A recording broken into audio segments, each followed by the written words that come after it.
पर्यावरण की क्लास में हम पिछला टॉपिक जो पढ़े थे वो था जैविक अन्योन क्रिया या फिर बायोटिक इंटरेक्शन।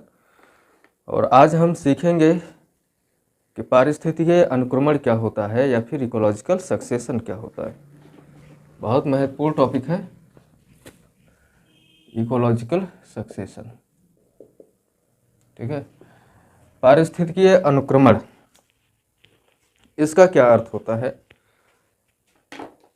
आपने देखा होगा कि किसी क्षेत्र में एक समय पर कोई वनस्पति नहीं थी, कोई पेड़ पौधे नहीं थे, कोई जीव जंतु नहीं थे, और कुछ समय के बाद में वहाँ पे घास फूस, छोटे बड़े पेड़, बहुत सारे जीव जंतु वहाँ पर आकर रहने लगे। आप बहुत सारे मैदान देखे होंगे जो आज बड़े बड़े पेड़ों में तब्दील हो गए हैं। नदी या तालाब का वो किनारा आपने देखा होगा जहाँ पहले कुछ नहीं था, लेकिन आज ठीक ठाक झाड़ियों का पूरा समूह वहाँ पे पाया जाता है। ऐसे चट्टानों की अगर बात की जाए तो ऐसे जो सड़कें होती हैं, आपने देखा होगा कि ग्रामीण क्षेत्रों में सड़कों पे देखे होंगे आप घास जमी हुई, या फिर जो पुराने मकान हो जाते हैं, मकान की दीवारें फट जाती हैं, दीवारों में पौधे उगाते हैं जो कि पहले नहीं थे वहाँ पे। तो यही सब क्या है, ये सब सक्सेशन में हम आज सीखेंगे कि कैसे और क्यों वहाँ पे इन पौधों की उत्पत्ति हो जाती है या जीव जंतुओं का आवास बन जाता है वो, जो पहले कभी किसी भी जीव या वनस्पति का आवास नहीं था। ठीक है, तो सक्सेशन होता क्या है, सबसे पहले तो हम ये देख लेते हैं कि किसी क्षेत्र में समय के साथ पादप एवं प्राणियों के प्रतिस्थापन को, ध्यान रहे कि किसी क्षेत्र में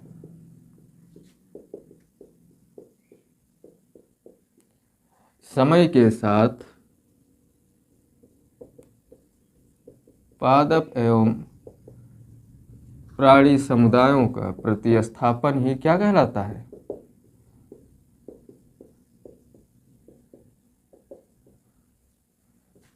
अनुक्रमण कहलाता है।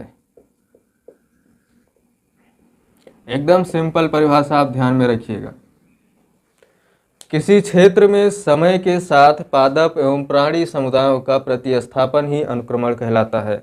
यानी कोई क्षेत्र है जहाँ पर पहले कुछ नहीं था, एकदम प्लेन था, साफ सुथरा था, लेकिन समय के साथ साथ वहाँ पे कुछ पादप और कुछ प्राणियों का समुदाय क्या हो गया, जाके स्थापित हो गया। तो उस क्षेत्र में ये प्रक्रिया जो होगी पूरा, वो क्या होगी, प्रतिस्थापन वाली जो पूरी प्रक्रिया होगी, इसी को हम बोलते हैं सक्सेशन। पर्यावरणीय भाषा में क्या बोलते हैं, सक्सेशन कहते हैं या अनुक्रमण कहते हैं। अर्थात अनुक्रमण एक प्रक्रिया है। क्या है, अनुक्रमण एक प्रक्रिया है। ठीक है, एक घटना है जो जीव जंतु एवं वनस्पतियों द्वारा किया जाता है। ठीक है, जीव जंतु और वनस्पतियों द्वारा किया गया एक घटनाक्रम है या एक प्रक्रिया है अनुक्रमण। यानी किसी क्षेत्र में किसी जीव का आना या किसी वनस्पति का आना और वहाँ पे स्टेबल होना ही अनुक्रमण कहलाता है। आप सिंपली अगर याद रखना चाहें तो किसी क्षेत्र में वनस्पति या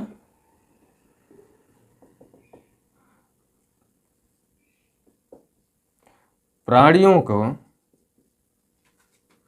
आकर स्थापित होना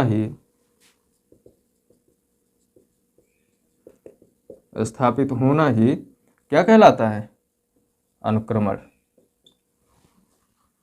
ठीक है, जैसे जैसे समय बीतता है वो एक समुदाय दूसरे समुदायों में बदल जाता है, या फिर एक समुदाय या तो दूसरे समुदाय में बदल जा रहा है, या फिर दूसरे समुदाय उनका स्थान ले ले रहे हैं। दो घटनाएं हो सकती हैं, या तो पहले से कोई वहाँ पे रह रहा है, कोई दूसरा समुदाय आया और उनको क्या किया, कंपटीशन में हरा करके अपने खुद को कब्जा कर लिया, या फिर ऐसा भी हो सकता है कि वही समुदाय धीरे धीरे समय के साथ दूसरी कम्युनिटी में चेंज हो जाए।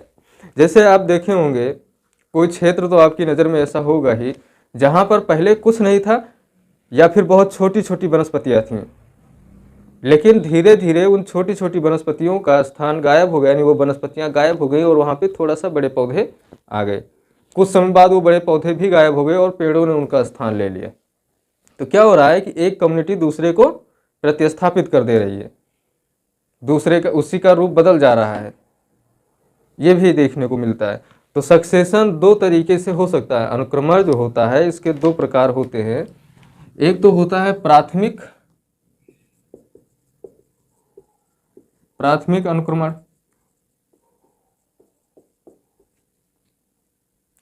और एक होता है द्वितीयक अनुक्रमण।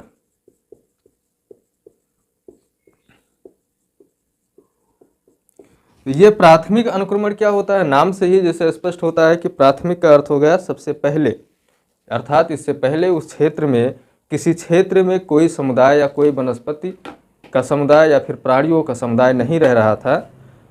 ऐसे क्षेत्रों में जब अनुक्रमण होता है, ऐसे क्षेत्रों में जब जीव जंतु और वनस्पतियां उगना प्रारंभ करते हैं, स्थापित होना प्रारंभ करते हैं, तो उसको बोलते हैं प्राथमिक अनुक्रमण। ठीक है, तो ये अनुक्रमण ऐसे क्षेत्रों में होते हैं जहां पहले से कोई और समुदाय उपस्थित ना हो। ध्यान में रखिएगा कि प्राथमिक अनुक्रमण उन क्षेत्रों में होगा जहां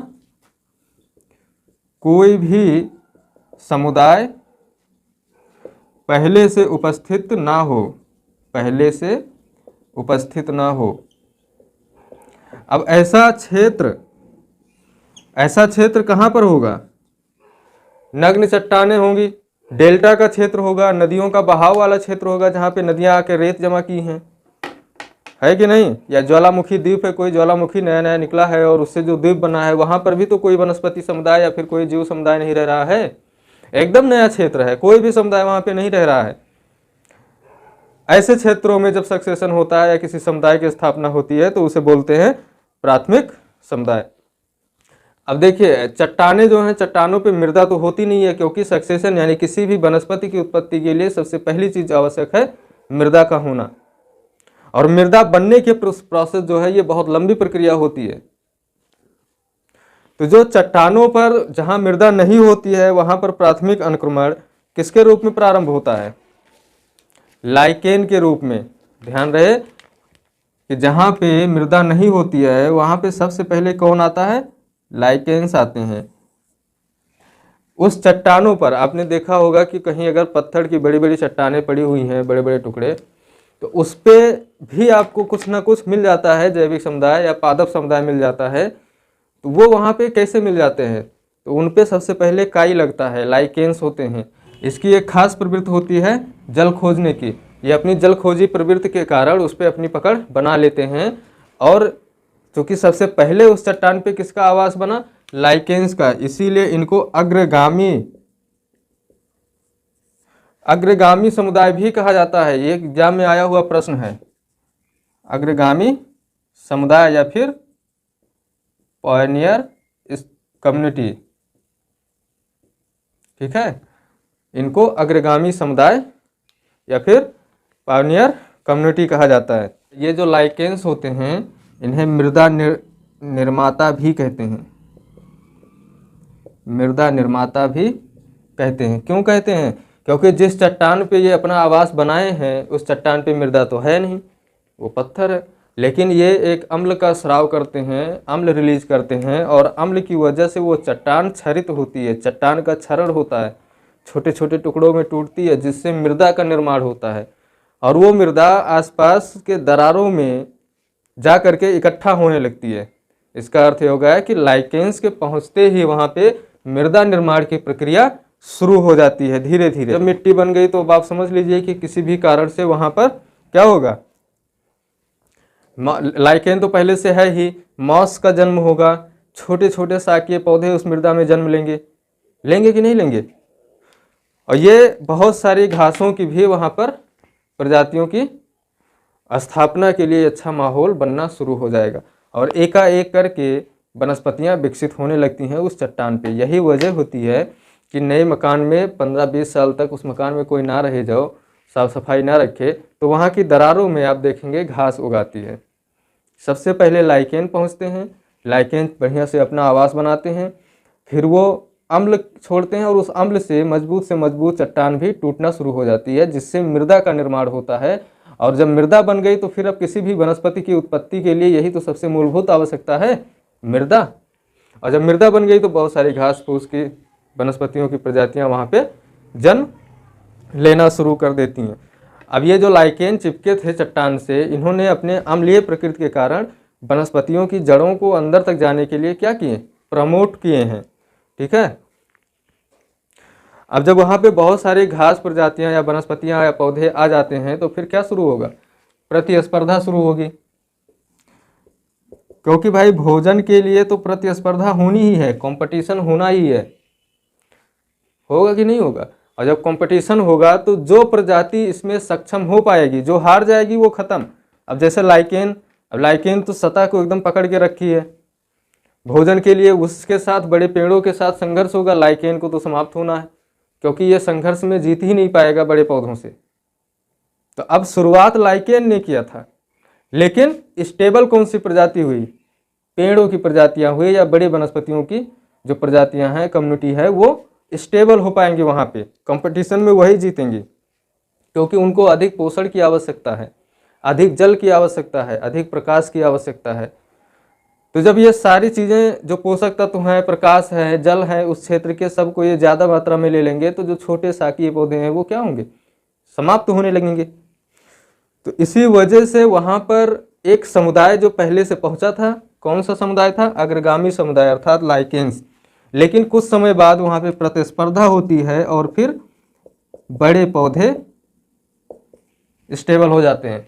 परिभाषा में क्या हमने बताया आपको कि किसी क्षेत्र में समय के साथ पादप एवं प्राणी समुदायों का प्रतिस्थापन ही क्या कहलाता है, अनुक्रमण। तो यहाँ भी तो वही हो रहा है ना, लाइकेंस का शुरुआत, लाइकेंस पहला या अग्रगामी या पायनियर स्पेसीज कह सकते हैं, या कम्युनिटी ने उस स्थान पे अपनी जगह बनाई, आवास बनाया, लेकिन फाइनली कौन वहाँ पे स्टेबल हुआ, बड़े पौधे स्टेबल हो गए, यानी लाइकेंस को बड़े पौधों ने प्रतिस्थापित किया, यही प्रोसेस हुआ और ये हो गया अनुक्रमण, प्राथमिक अनुक्रमण। ठीक है। अनुक्रमण के अंतिम चरण में मान लीजिए कि सक्सेशन की प्रक्रिया चल रही है, यहाँ पे स्थापित हो रहे हैं पौधे, कोई दूसरा आकर के उनको पीछे कर रहा है, प्रतिस्पर्धा चल रही है। इस प्रतिस्पर्धा में जो जीता, ठीक है, जो टिका रहेगा, जो टिका रहा उसको क्या बोलेंगे, उसको बोलेंगे चरम समुदाय।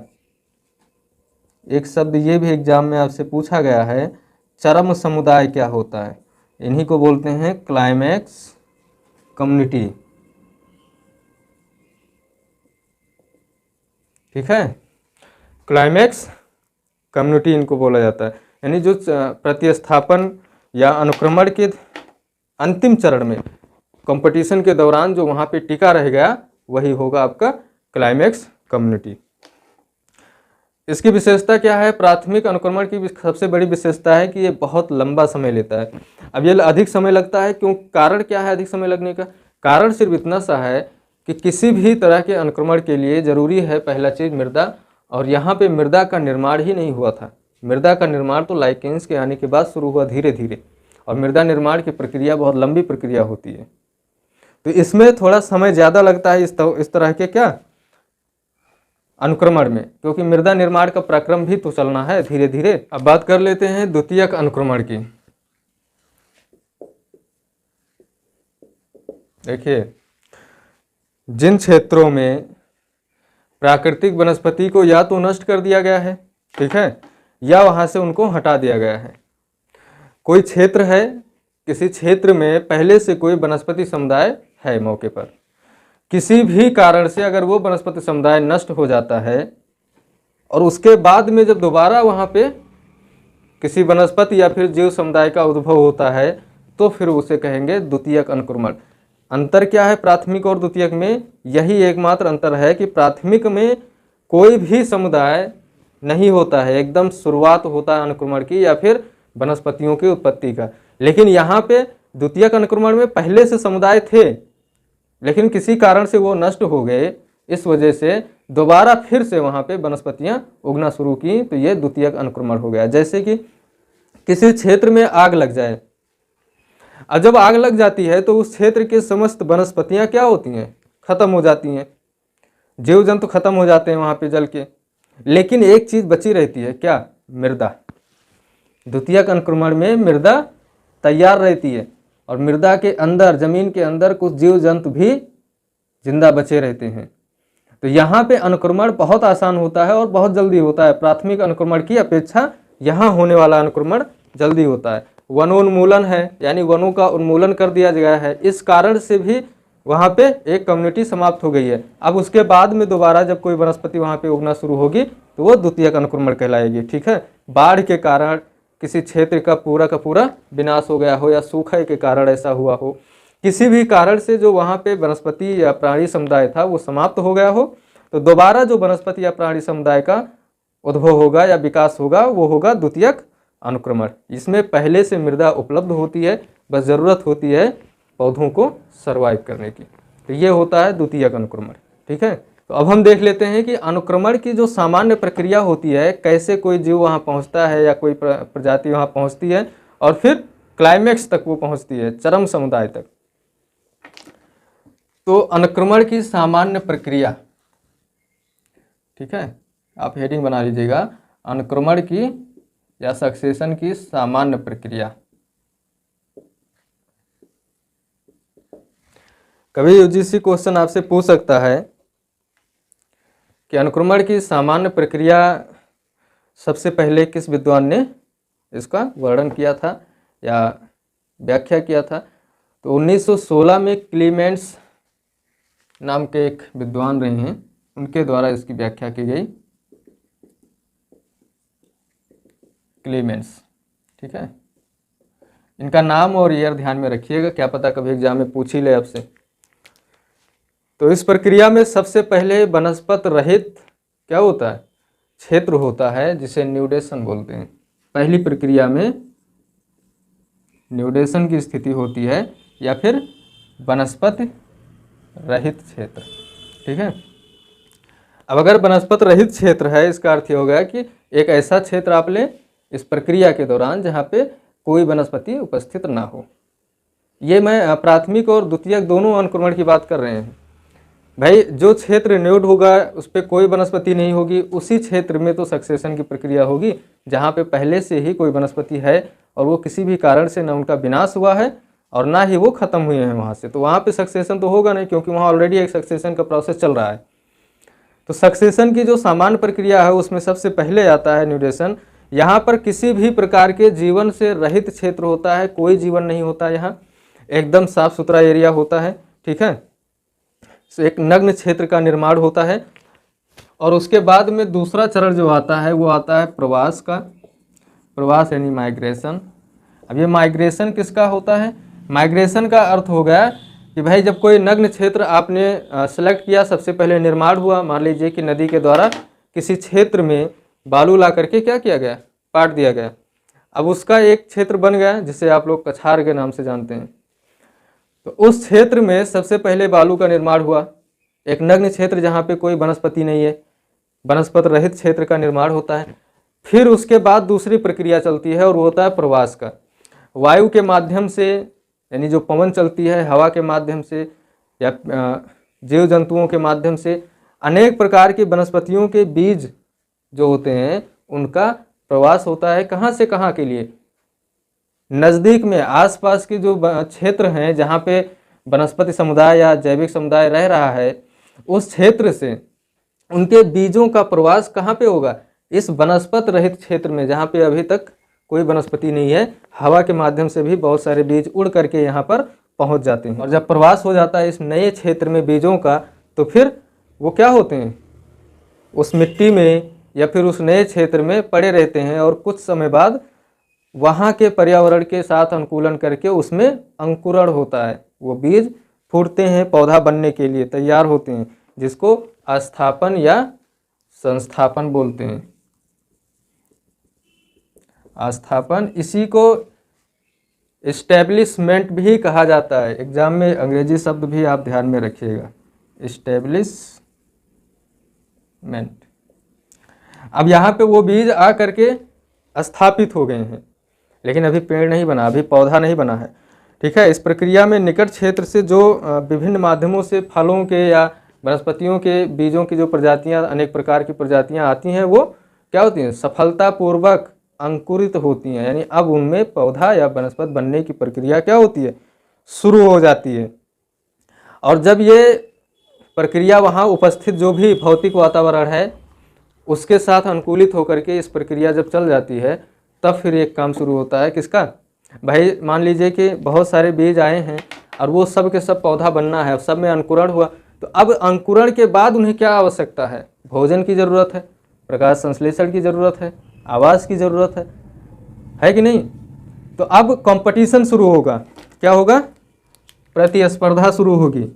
किसमें, यही लोग जो अब आए हैं बाहर से, ये संसाधन के लिए क्या करेंगे, प्रतिस्पर्धा करेंगे, कंपटीशन करेंगे। नए क्षेत्रों में स्थापित जीवों व पौधों में के मध्य में जो भी जीव या पौधे आए हैं यहाँ पे, उनके मध्य में क्या होगा, प्रतिस्पर्धा होगी, भोजन को लेकर के, प्रकाश को लेकर के, अनेक जो उनकी आवश्यकताएं हैं उन सब को लेकर के क्या करेंगे, आपस में संघर्ष करना शुरू कर देंगे। अब इस संघर्ष में जो सफल हो गया ठीक है, जो सफल नहीं हुआ वो खत्म, और जो सफल हो जाएगा वो प्रजाति शीघ्र ही वहाँ के पर्यावरण के साथ क्या करेगी, समझौता करना शुरू कर देगी। मतलब कि वहाँ का जो एनवायरनमेंट है उसके साथ वो अनुकूलित होना शुरू हो जाएगी। और जब कोई प्रजाति वहाँ के एनवायरनमेंट के साथ यानी पर्यावरण के साथ में समझौता कर ले या सामंजस्य स्थापित कर लेगी तो फिर क्या करेगा पर्यावरण, अब तो पर्यावरण प्रतिक्रिया देगा। अब ये अगला चरण आता है प्रतिक्रिया का, यानी रिएक्शन। अब ये प्रतिक्रिया क्या होती है, इसके फलस्वरूप मृदा है, जल है, तापमान है, इन सब में क्या होगा, चेंजिंग आएगा। आप देखिए किसी क्षेत्र में जहाँ पे वनस्पतियों का जो जंगल क्षेत्र है वहाँ पे आप देखेंगे तापमान ऑटोमेटिक कम रहता है, लेकिन जहाँ पे वन नहीं है, पेड़ पौधे नहीं है, वहाँ का तापमान अधिक होता है। इसका अर्थ ये होगा कि जब उस नए क्षेत्र में वनस्पतियाँ उगेंगी तो फिर वो पर्यावरण के साथ, पर्यावरण में भी चेंजिंग आएगा। वहाँ पे वनस्पतियों के उगने से पर्यावरण में चेंजिंग आएगा। कैसी चेंजिंग होगी, जल में बदलाव होगा, तापमान है, मृदा की संरचना है। भाई जो वनस्पति होगी तो उसकी पत्तियां भी गिरेंगी, सड़ेंगी मृदा में, तो मृदा का भी रूप रंग बदलेगा कि नहीं बदलेगा। तो इस तरह की जो चेंजिंग आती है, इन्हीं परिवर्तनों को हम क्या कहते हैं, इन परिवर्तनों को ही रिएक्शन कहते हैं पर्यावरण का। और इस रिएक्शन के द्वारा दो काम होता है। पहला कि जो वनस्पति कमजोर पड़ गई, वहाँ पे जो हार गई, जो सफल नहीं हुई प्रतिस्पर्धा में, उनके लिए विपरीत माहौल बन जाएगा। और जो जीत गई हैं प्रतिस्पर्धा में जो प्रजातियां, उनके लिए सकारात्मक माहौल बनेगा। क्योंकि जो पर्यावरणीय परिवर्तन है वो तो जीती हुई प्रजाति जो है, जो सफल प्रजाति है उसके अकॉर्डिंग चेंज हो रहा है ना। जो हार गई है प्रजाति या जो असफल हो गई उसके अकॉर्डिंग तो चेंजिंग हो नहीं रही है पर्यावरण में। तो अब जो जीती हुई प्रजाति है वो क्या करेगी, अपना स्थान वहाँ पे फिक्स कर लेगी। क्यों, क्योंकि यह पर्यावरण ने भी उसको सपोर्ट कर दिया है, एनवायरनमेंट ने भी। और अंतिम प्रोसेस होगा स्थिरीकरण का। ठीक है, क्या होगा, स्थिरीकरण की प्रक्रिया शुरू होगी, स्टेबलाइजेशन। यानी अब वो प्रजाति जो सफल हो गई थी वो चरम प्रजाति होगी।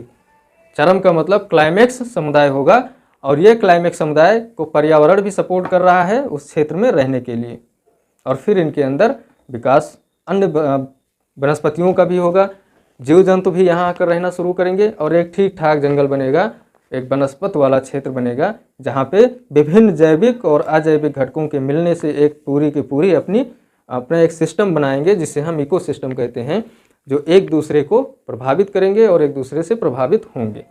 यानी अब इस चरण में प्रजाति वो वहाँ पे स्थिर हो गई है, अब उसको किसी से कोई खतरा नहीं है। तो ये तो बात हो गई द्वितीयक अनुक्रमण की और उसके प्रोसेस की, कि ये प्रक्रिया कितने चरणों में होकर गुजरती है। तो सबसे पहले न्यूडेशन होता है, फिर वहाँ पे प्रजातियों का प्रवास होता है बीजों के रूप में, और फिर वो अंकुरित होती हैं यानी स्थापन होता है। और जब वो अंकुरित हो जाती हैं तो विभिन्न ज़रूरतों के लिए प्रतिस्पर्धा करती हैं। प्रतिस्पर्धा में जो प्रजाति जीतती है या सफल होती है वो स्टेबल रहती है, जो हार जाती है वो वहीं खत्म। जैसे मैंने बताया था कि प्राथमिक अनुक्रमण में लाइकेन समाप्त हो जाता है कुछ समय बाद, क्योंकि वनस्पतियों से वो प्रतिस्पर्धा में जीत नहीं पाता है। ठीक है, अगला फिर होता है प्रतिक्रिया। प्रतिक्रिया पर्यावरण देता है, कोई जंतु नहीं, ध्यान में रहे, पर्यावरण द्वारा।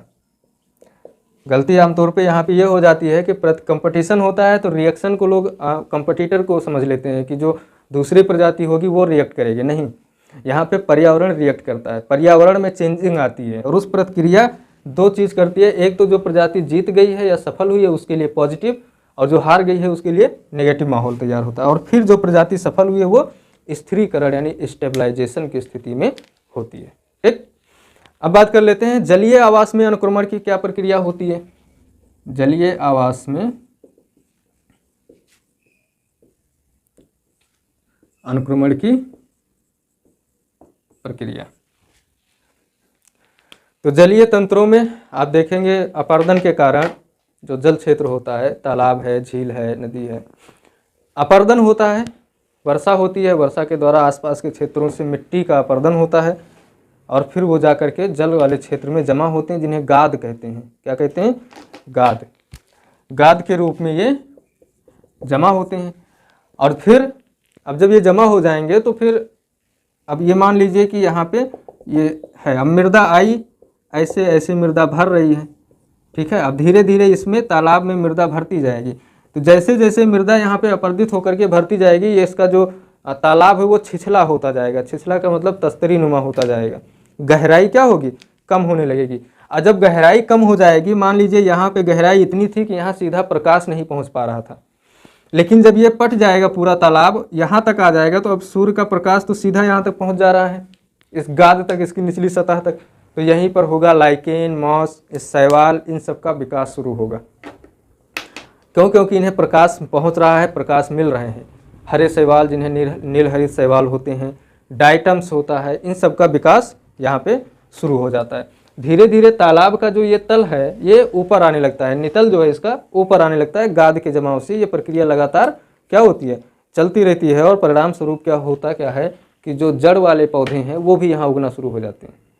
जड़ का मतलब होगा जिनकी जड़ें जमीन में होती हैं, ठीक है। तो जब ये सतह ऊपर आ जाएगी एकदम से, तो फिर कोई पौधा यहाँ पर उगेगा ऐसे, उनकी जड़ें जो हैं वो क्या होंगी? नीचे पानी में धसी रहेंगी, जमीन में। क्यों? क्योंकि गाद की वजह से अब ये जमीन जो है, यहाँ की जो सतह है वो ऊपर आ गई है, ठीक है। और फिर धीरे धीरे पौधों का विकास होगा। अब देखेंगे कि तालाब में बहुत सारे ऐसे पौधे मिलते हैं जो जिनकी जड़ें तालाब में जल में दबी होती हैं। तालाब के किनारे वाले क्षेत्र में देखें, बीच में नहीं, किनारे किनारे देखेंगे तो 1 मीटर, आधा मीटर पानी रहता है, लेकिन वहाँ पर आपको बड़ी बड़ी वनस्पतियाँ देखने को मिल जाती हैं और ज़मीन के अंदर मजबूती से पकड़ बना के रखती हैं उनकी जड़ें। और एक समय ऐसा भी आता है, आपने बहुत सारे तालाब सूखते हुए देखे होंगे।